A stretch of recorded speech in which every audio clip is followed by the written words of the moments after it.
I have a little presentation for you now. I have a little handout I'll give to you afterwards, so you won't be sneak peeking. I turned it on, and I don't know what to do else. Is the cover on the thing? No. No, you just turned it on.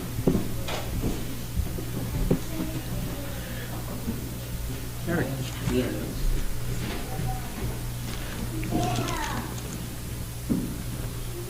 Oh, can you see it? I guess we should turn some lights on. Did that sit there?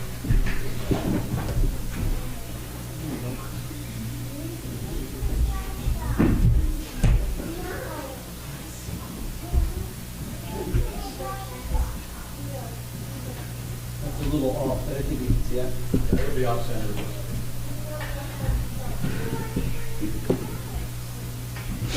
Okay, Luke chapter 2 says,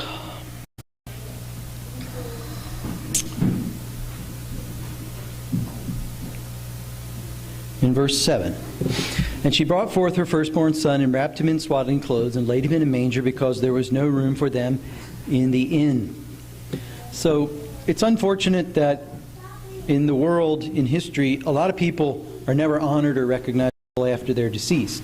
And that could be because while they're alive, they're saying things that are true, and it's offending people, and they're a threat to certain agendas. And once they're dead, they're not a threat anymore. So now everybody's free to take what they say and listen to it and, relax and finally accept it. This is a man. He is now gone on to be with the Lord.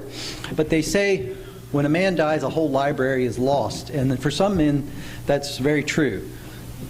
Paul said, we have this treasure in earthen vessels, and that treasure includes what the Bible calls treasures of wisdom and knowledge. And as men leave their sins behind and seek the Lord and study and grow in the grace and knowledge of Jesus, they become filled with these treasures of wisdom and knowledge. So, do any of you recognize this man?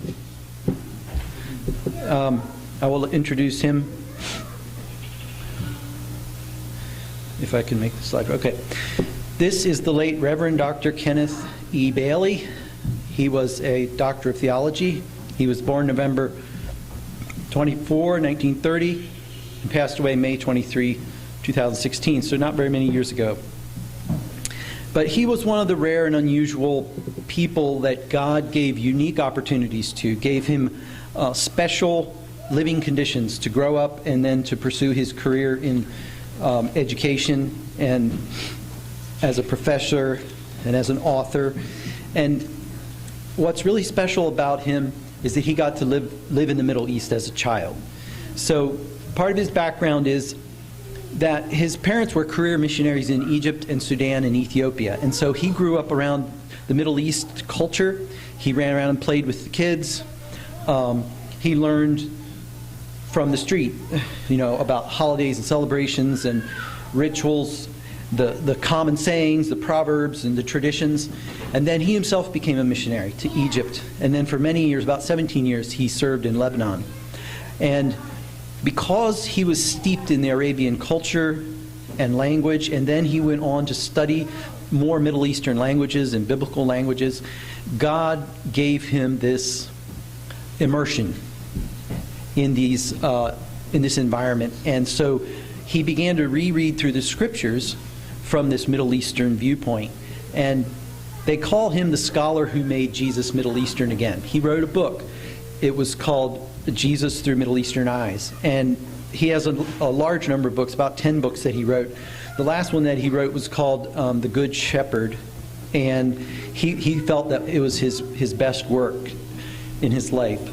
But he became a subject matter expert in all matters related to the Bible, the parables of Jesus, what the different stories meant.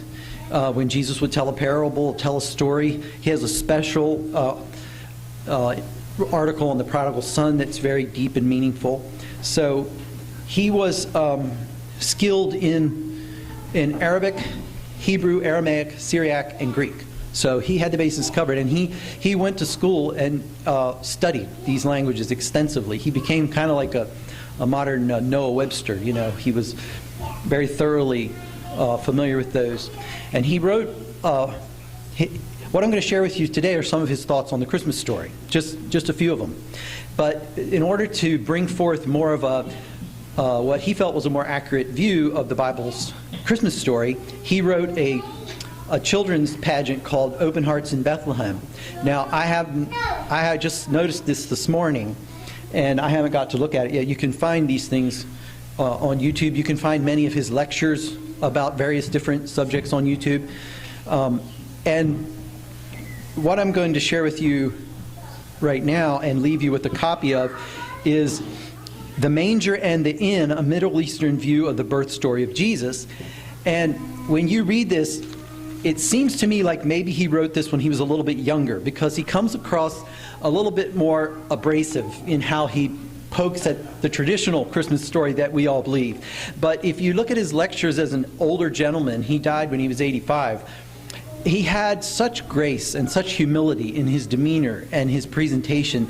I think he had learned how to guide his ideas around people's mental roadblocks without being confrontational or abrasive. But I'm not here to rock your boat, okay? So if you have cherished thoughts that don't agree with what I'm going to share, that's okay. We can still be friends. But I wanted to try to help you just briefly.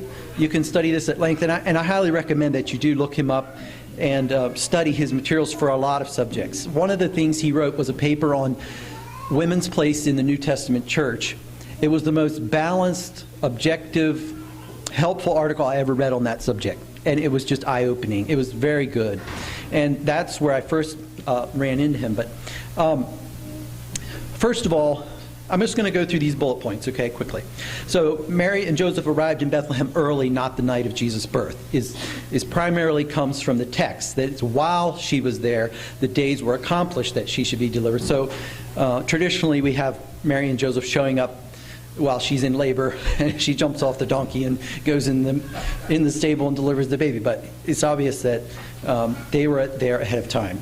So his lineage as a son of David and as a son of the Bethlehem village environment, it would have given him access to any number of homes. And so one of the things that Dr. Bailey brings out is that the standard for hospitality in the Middle East is very high, especially your personal community and family. And you can't escape people being hospitable to you there. It's like enforced on you. And so the idea that the Western idea of individualism comes out as Joseph being this lone individual with a big job to accomplish, helping Mary have her baby. And we forget there was a community, and they were basically welcomed by the community, and there isn't a flavor of rejection, but they were peasants, and they would have been welcomed into peasants' common homes and shown genuine hospitality. So what was a common home then? A common home in that time had a split level. And on the lower level was where every evening they brought in the donkey and the cow and the 2 or 3 sheep. And it was a little stable, and there would have been fresh bedding on the floor. And the animals would stick their heads up to the next level and munch on the hay that would be put in the manger. So that the other side of that was the family room. So basically in these Middle Eastern homes, you're in your family room. It's basically one room. And this is still common in Korea and lots of places in the Middle East where people sit on the floor in one room. They don't have tables, they don't have chairs, they don't have furniture. They get out bedrolls in the evening and sleep. They roll them up in the morning, put out some low table and have a meal. So this is the center of family life, is this one room. And so while you're engaged in there in the evening toward dark, you water the animals, you bring them in, you tie them up, and they're sitting there munching their supper while you're sitting there having your supper. And so these animals were a part of the daily routine. They were taken out every morning and tied, and Jesus refers to that in speaking to some of his critics. Don't you guys take your animals out in the morning and water them on the Sabbath? So and Bethlehem was crowded because of the census. There were so many relatives returning that where they didn't find room was interesting. So Luke uses the word for a commercial inn, a place of business, which is this word pandokion. And that would have been the story of the Good Samaritan, where he took the man to the inn and left him there and paid money and said, if you spend more, I'll pay you back. That would have been a commercial inn. But this word, where there was no room for them in the inn, should have been translated guest room. Because what it was every little house in those Jewish communities had a special room. It was kind of like in the old days in America, you had a parlor, and that was the nice room, and you kept it. And when you had people come, you went in the parlor and you did your nice stuff. And so when a guest came, they got the guest room. And so what this story is saying is Mary and Joseph are in their community, they're with family, but everybody's full. Somebody's already occupying the guest room on the house, so there was no room in the guest room. So they were using the family room for their family. And so this kind of pours cold water on the whole idea of the innkeeper and having them say, there's no room for you here, and some of our songs and some of our sermons that we've probably heard. Anyway, I'm not here to sort all that out, but I just love what this brings forth about their culture and their community. And so they had privacy for the birth, and Mary would have been attended by other older women in the community, and she would have felt safe. She would have felt secure. She would have had her nesting instincts fulfilled. It wouldn't have been like she's, Joseph's, pacing, there's nobody to help, and Mary's alone giving birth to this baby. It's not quite the picture.